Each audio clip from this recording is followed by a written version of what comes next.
สดีค่ะก็กลับมาช่องเค้กมาอีกแล้วค่ะวันนี้มาชวนทำนะคะจากต้นคลิปก็จะเห็นเป็นนะคะคอตตอนเค้กญี่ปุ่นนะคะสูตรนี้นิ่มมากๆนะคะตัดกับรสช็อกโกแลตนิดหนึ่งนะคะซึ่งขั้นตอนแรกไม่ยากเลยค่ะจะต้องเตรียมนะคะแยกส่วนของไข่ขาวและไข่แดงค่ะเดี๋ยวเรามาดูกันค่ะขั้นแรกนะคะให้เราเตรียมไข่แดงค่ะจำนวน2 ฟอง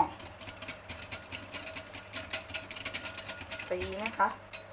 เสร็จใส่น้ำตาลค่ะตีกับไข่แดงนะคะใช้ตะกร้อมืออย่างนี้นะคะตีให้ขึ้นฟูนะคะ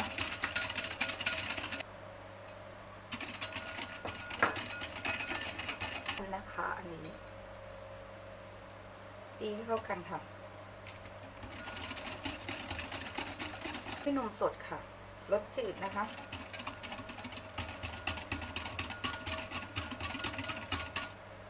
นั้นร่อนแป้งเค้กลงไปค่ะเบกกิ้งโซดาค่ะ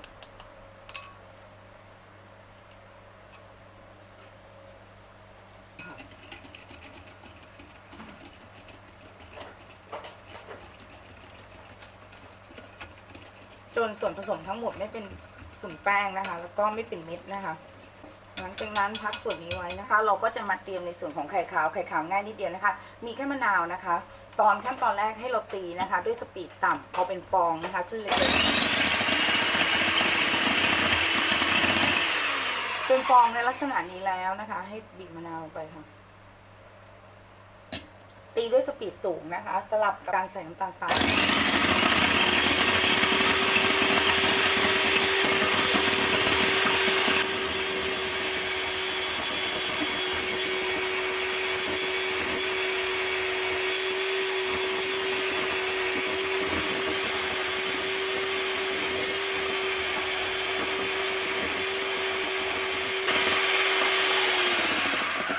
นี้เราเช็คนะคะอย่างนี้คือตั้งยอดแล้วนะคะก็คือเป็นลักษณะอย่างนี้นะหลังจากนั้นค่ะตีด้วยสปีดต่ำตัดฟองอากาศทีนี้นะคะเดี๋ยวเราจะใช้พายผสมกันค่ะโดยที่เราจะใช้พายผสมนะคะระหว่างไข่ขาวกับไข่แดงโดยเราแบ่งไข่ขาวออกเป็น3 รอบค่ะ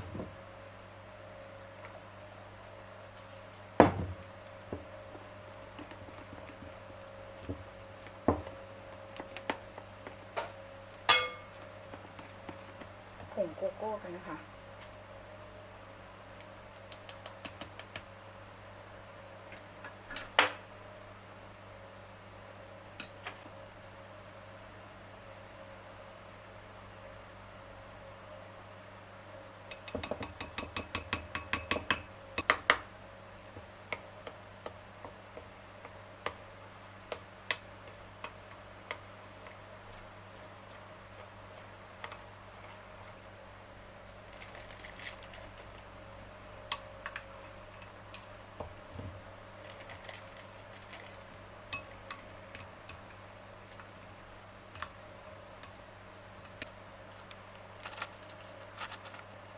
ค่ะหลังจากเราผสมในส่วนของช็อกโกแลตแล้วนะคะเราก็จะมาตักตัวนี้กันนะคะระหว่างนี้เราอย่าลืมวอร์มเตากันก่อนนะคะ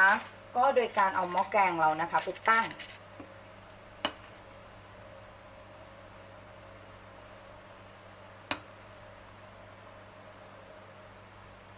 นี่ค่ะก็ได้ลักษณะอย่างนี้นะคะเดี๋ยวเราจะเขียนลายกันนะคะ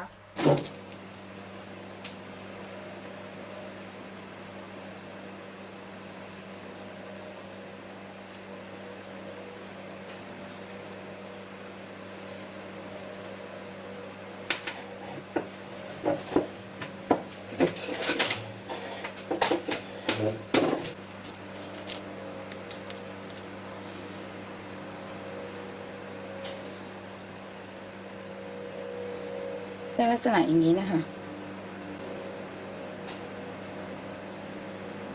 เห็นไหมคะมันก็จะสวยอย่างนี้นะที่เรานะคะเวลา15 นาทีด้วยกันนะคะอบด้วยไฟต่ำเป็นเวลา15 นาทีนะคะเรามาเปิดกันนะคะเดี๋ยวเราจะเช็คกับไม้จิ้มฟันกันค่ะนะคะว่ามีไหมเห็นไหมคะอย่างนี้คือสุกแล้วนะคะเดี๋ยวเราจะเอาไปดูความนิ่มกันค่ะเดี๋ยวเรามาดูความนิ่มกันนะคะว่าจะนิ่มขนาดไหนนะคะเพื่อนๆจะเห็นได้ว่าลายจะชัดเจนมากนะคะ ปึ๊บเรามาดูความนิ่มกันค่ะ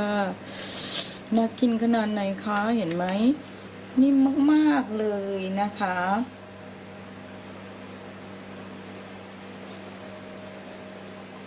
เห็นไหมนิ่มนะคะแล้วก็ลายสวยงามชัดเจนนะคะสำหรับคลิปนี้นะคะทีมงานเค้กหม้อขอลาไปก่อนค่ะถ้าชอบคลิปนี้อย่าลืมกดไลค์ให้พวกเราด้วยค่ะและที่สำคัญอย่าลืมกดแชร์เพื่อบอกต่อคลิปดีๆค่ะเจอกันใหม่คลิปหน้าคลิปนี้ลาไปก่อนค่ะสวัสดีค่ะ